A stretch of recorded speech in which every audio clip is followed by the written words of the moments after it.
Hey, I'd like to welcome you to another episode of the Mission Matters Money Podcast, your source for all things money. My name is Adam Torres. You can follow me on Instagram at AskAdamTorres. Keep up with my book releases, book tour schedule, signings, all that other good stuff. Always love to connect with you there. And as always, if you'd like to apply to become a co-author of one of my upcoming books, just head on over to the website, missionmatters.com, and click on Become an Author to apply. All right, so today I have Jason Salmon on the line, and he's Senior Vice President and Managing Director of Research over at K Properties and Investments. Jason, welcome to the show. Thanks, Adam, and I appreciate being here. All right, so I'm excited to get into this topic. So we're going to talk about the benefits of the Delaware Statutory Trust, but before we do that, let's get a little bit further into what you're doing over at K Properties and Investments. Tell us a little bit more about the company, please. Yeah, so our company, as generally speaking, we do private equity real estate. So we're helping high net worth investors invest in fairly sizable real estate deals. And it happens that in most cases, we're working through the Delaware Statutory Trust structure, which we're going to talk about a little bit more later, and 1031 exchanges. So people that are looking to conduct tax-deferred exchange if they are investors of real estate and are looking to potentially defer taxes by doing a like-kind exchange. That's a huge part of our business. So I'd say private equity real estate at the top level, and then drilling down within that, a lot of 1031 exchanges, and by which the vehicle predominantly is the Delaware Statutory Trust. So, Jason, at the end of this, I'm going to give you an opportunity to leave your website and or any kind of information so that our listeners can connect with you or your team. That being said, what are typically the right type of clients that are a good fit to work with your company? Well, to invest in these types of real estate offerings, one must be either an accredited investor or an accredited entity. And by that, there's a standard by which, they're high net worth to be accredited or through income. And as long as, those criteria are met, then, it would really just be a matter of wanting to invest fractionally in a real estate deal for a direct cash investment, or if there is a motivation to do a tax-deferred 1031 exchange and looking for like-kind property but not wanting to be hands-on, just kind of sick and tired of chasing tenants around or being an asset manager and having to deal with the market ebb and flow over time, and wanting to diversify and have professional, management in fairly sizable deals. So I think those are the incentives for wanting to participate in these types of real estate investments. That's awesome. Let's get into today's topic. So the benefits of Delaware Statutory Trust. Where do you want to start with that one? Well, the Delaware Statutory Trust in and of itself has been around. It's a trust, just like in any other type of entity, and it's been around for decades. Just like the 1031 exchange has been out for decades. But where the two kind of met up, was in 2004, where there was a revenue ruling called 2004-86, where the Delaware Statutory Trust structure of ownership allowed for fractional ownership through that structure of real estate, and it be eligible for 1031 exchange in and 1031 exchange out. So that's really kind of a big deal, and it opened things up for people, like we talked about a few minutes ago, that just didn't want to have to keep doing it themselves and or might have to buy replacement property where they might have all their eggs in one basket and just wanted to find a way to have diversification. So the Delaware Statutory Trust is a structure by which asset managers, companies that are very sizable, go out and buy real estate with their money and then make it available for investors. And so again, kind of the lay of the land is our company, we don't go out and buy real estate. We're not managing it. We work with several dozen companies that are doing just that. The smaller companies we work with have hundreds of millions of dollars of assets under management. The larger companies we work with have billions and billions. And so they don't take people's money and then go out and buy the real estate. That's one of the really important distinctions of the Delaware Statutory Trust as it relates to the 1031 exchange, because the 1031 exchange, there's a very specific timeline for identifying and then closing on the placement property, and that can be difficult.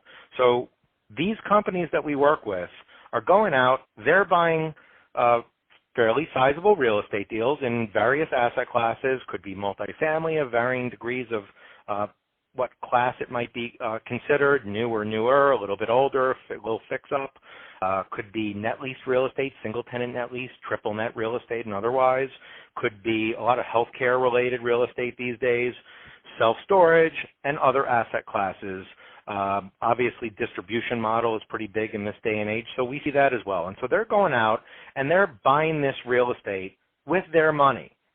Then they'll come to our company and there will be a due diligence process to determine if there's even a comfort level of offering their real estate deals to our clients. And if it fails, we don't offer it. If it passes, then it becomes one of many that could indeed be something that we would offer to our clients for 1031 exchange or direct cash investments. So if somebody sells a condo or a rental house for $300,000, they could go into a deal or 2 or 3 deals if they wanted to for diversification. Likewise, somebody sells something for $3 million, likewise. Somebody sells something for $30 million, just the same.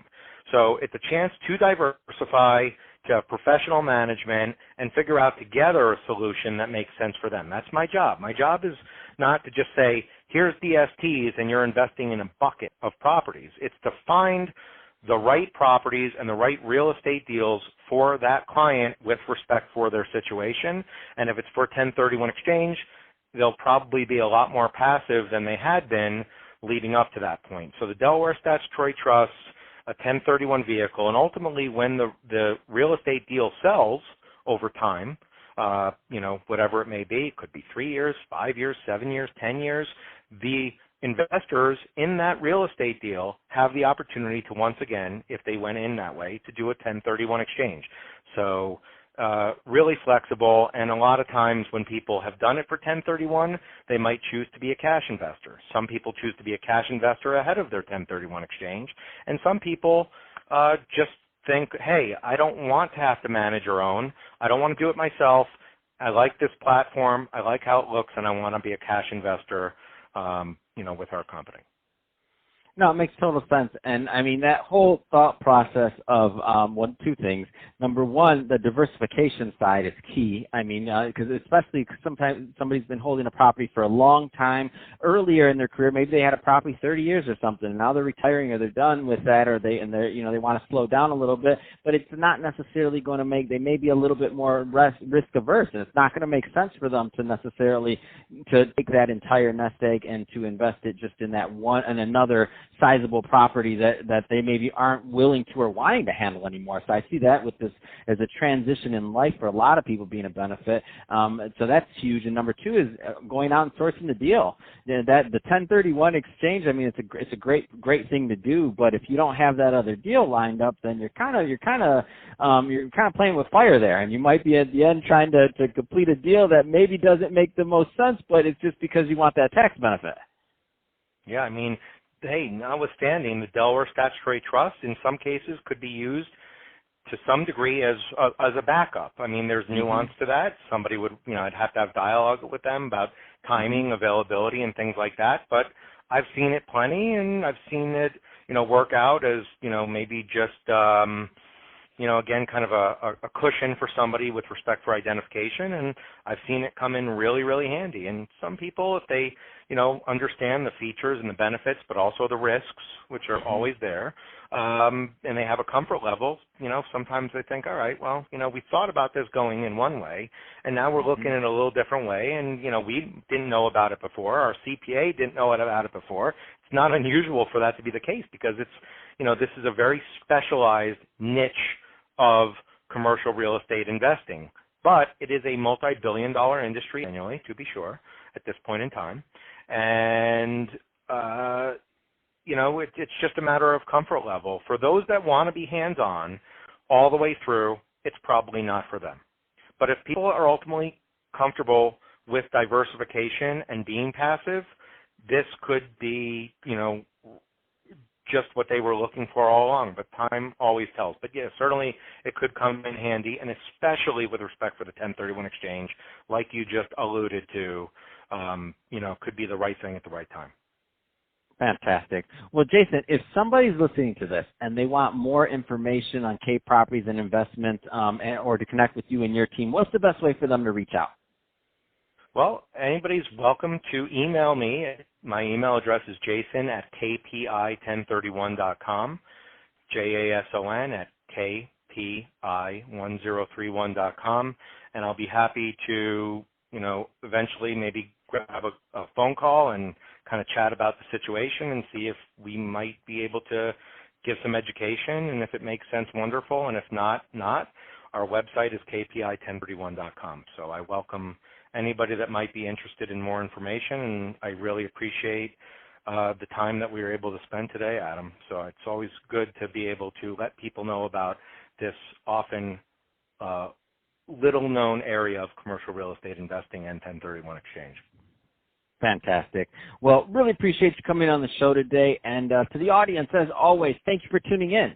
Hope you got a lot of value out of this. If you did, don't forget to subscribe to the podcast, leave me a review on the Apple iTunes Store. And if you're watching this on our YouTube channel, Mission Matters Money, definitely give us a subscribe there, but also leave us some comments in the video. Love to know what kind of things and projects you're working on. And Jason, thanks again for coming on the show. You're welcome. Thanks for having me.